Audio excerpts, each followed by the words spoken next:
going? It's Eric Abram here, and welcome to another video. Alright, I know it's been a hot minute since I've done a video, but we here, we trying.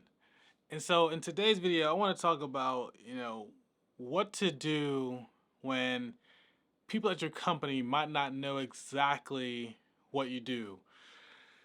What do I mean?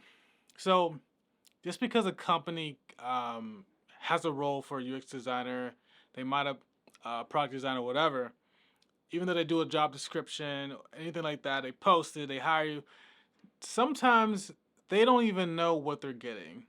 Sometimes people don't understand what a product designer is, what a UX designer is, what do they actually do, right? So a lot of people just don't even know. Even not only like the CEO doesn't know, the co-founders might not know, even people on your team might not even know what you do, like as far as like you working on a product team. And so I'm gonna try to like help you guys out, maybe help you kind of get over the hump a little bit, because this is something that I've experienced in my career.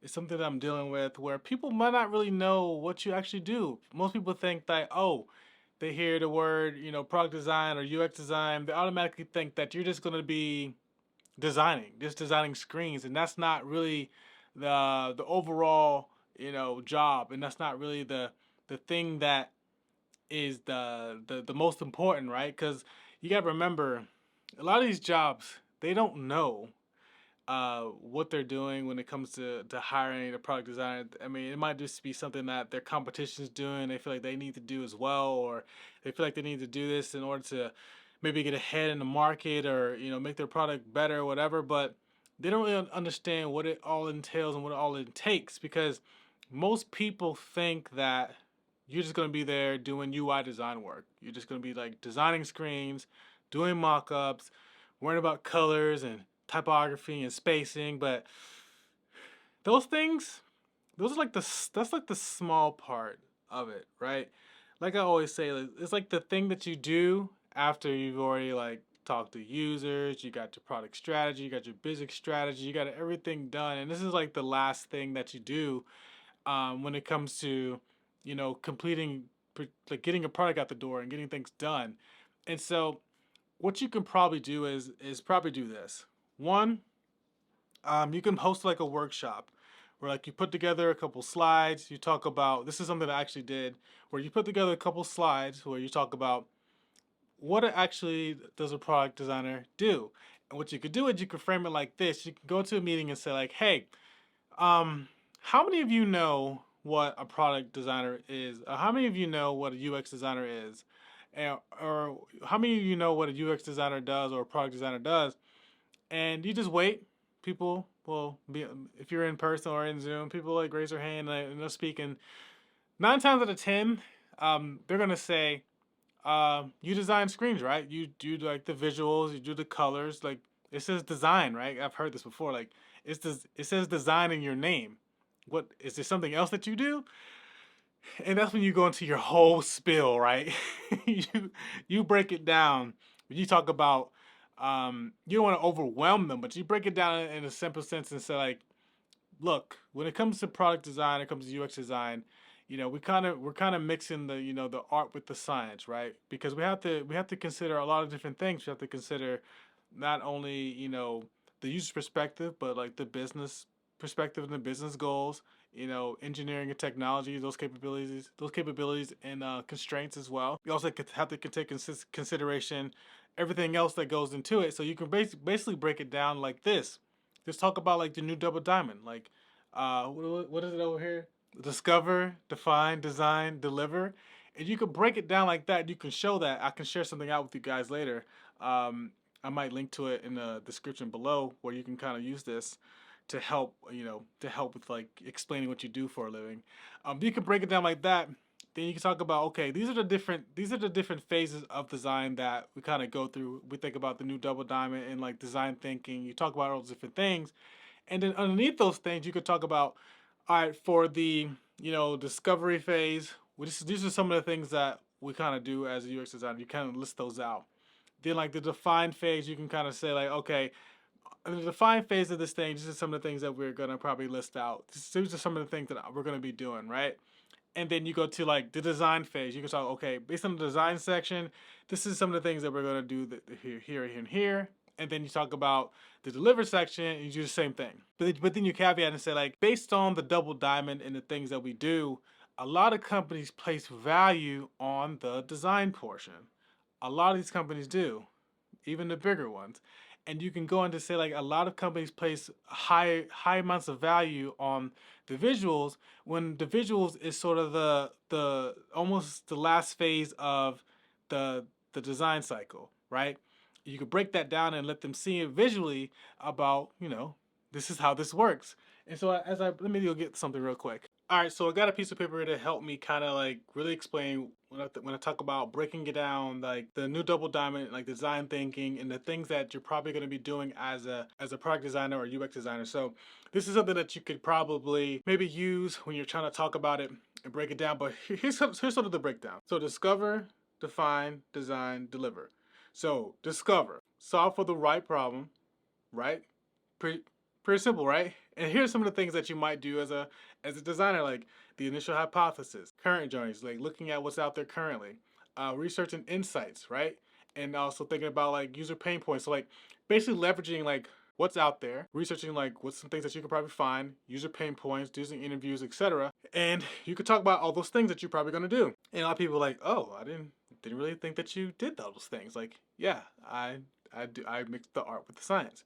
Then you can go into and say, okay, look, define, determine themes and opportunities. So you can talk about the different things about that. So, creating a problem statement, goals and objectives, refine the hypothesis, user pain points and gains, and also think about, okay, not only do I have user pain points, but like, what are some things that we can do to make these things better? So think about the gains of the user, the gains of the user and how they use their product, and looking at other further opportunity as well. So thinking about like, how can we make an experience that can capitalize on some things that we really didn't consider, right? So those are some of the things that you can do to break it down as far as like discover and define, and how you can like, take those two and block them out and say, with these two, discover and define, we're looking at, designing the right things. So like that's the first phase of the new double diamond, is like designing the right things. It's like you have to design the right thing. You have to make sure that you're going to be designing the right thing before you even get into the design part. So that's one way that you can kind of break that down. And then the second half of that double diamond is like design and deliver. So you go to the design part, iterate and evaluate ideas. Like this is the point. This is the section where people were like, "Oh, this is exactly what you do. Like this is all you do. This is what people think that you always do. This people think that the only thing that you actually do, right?" So you can break it down like, oh, okay, because in the design section we talk about the things I would probably do is like user flows, lightning demos, sketching and ideas, storyboarding. I never actually done one and actually my job, so I digress on that. Wireframes, prototypes, usability testing.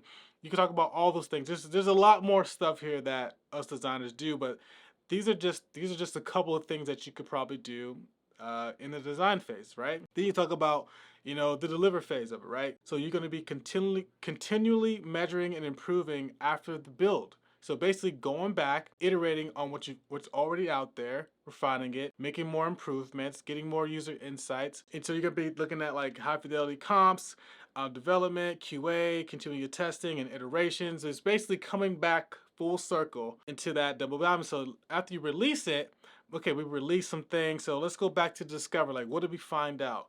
Okay, how are we going to define these new things that we found, and how do we design for these things that we found to make our application a little bit better, et cetera, et cetera. So, and then you could break it down and couple that and say like, look, in the beginning we talked about designing the right things. In this part, we're talking about designing things right, making sure that we are correct in our assumptions and correct with when we need to make and need to create, and make sure we're doing the right things and the things right. So that's kind of how you can maybe shape that up into a way that people can kind of understand what a UX designer is, what a UX designer does, what a product designer does, what a product designer is, in a way that's a little more compact and simple, versus like having to do this whole like 32, 42 page presentation. I don't know why it's 32 or 42, just the number I thought of.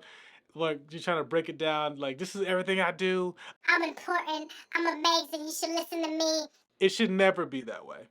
It should never be that way. Because at the end of the day, it's a collaboration effort.